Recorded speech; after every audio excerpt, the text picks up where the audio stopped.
Untuk memperkuat sistem kelistrikan di wilayah kepulauan, tahun ini PLN berencana akan membangun lagi PLTS di 4 tempat di Kabupaten Selayar. 4 wilayah tersebut adalah di Tanah Malala, Kecamatan Pasimasunggu, dengan kapasitas PLTS 175 kW peak. Di Takabonerate, 1,13 MW peak, di Pasimaranu 1,32 MW peak, dan di Pasilambena 632 kW peak.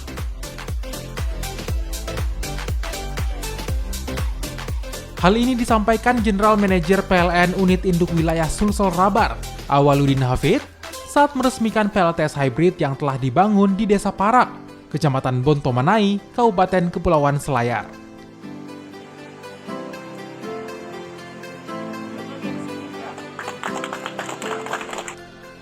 Pengerjaan PLTS hybrid di Bontomanai Selayar terbilang cepat.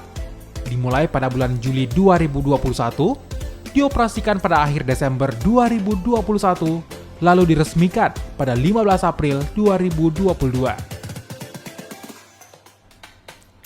Pembangkit listrik yang memanfaatkan panas matahari yang diubah menjadi energi listrik tersebut dibangun di atas lahan 1,4 hektar. PLTS hybrid Selayar diresmikan oleh General Manager PLN Unit Induk Wilayah Sulsel Rabar bersama Bupati Selayar.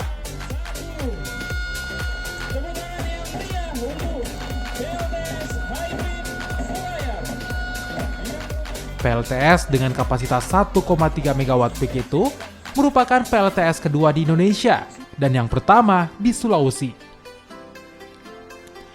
Dengan adanya PLTS Selayar akan menambah kapasitas pembangkit listrik yang ada di Selayar. Sistem kelistrikan di Selayar selama ini beroperasi lewat PLTD sebanyak 11 unit yang tersebar di beberapa lokasi. Total kapasitas terpasang sebesar 13,19 MW peak, daya ampuh 10,10 MW, dengan beban puncak 6,40 MW. Kehadiran PLTS di Selayar dapat memangkas biaya operasional PLTD yang mengandalkan bahan bakar solar untuk beroperasi. Pembangunan PLTS hybrid di Kabupaten Kepulauan Selayar merupakan upaya PLN dalam mendorong bauran energi baru terbarukan yang ramah lingkungan dan mengurangi penggunaan bahan bakar minyak.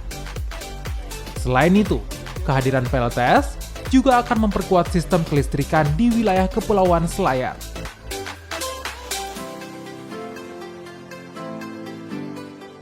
Hendra Bakti, Afriansyah, Kompas TV Selayar, Sulawesi Selatan.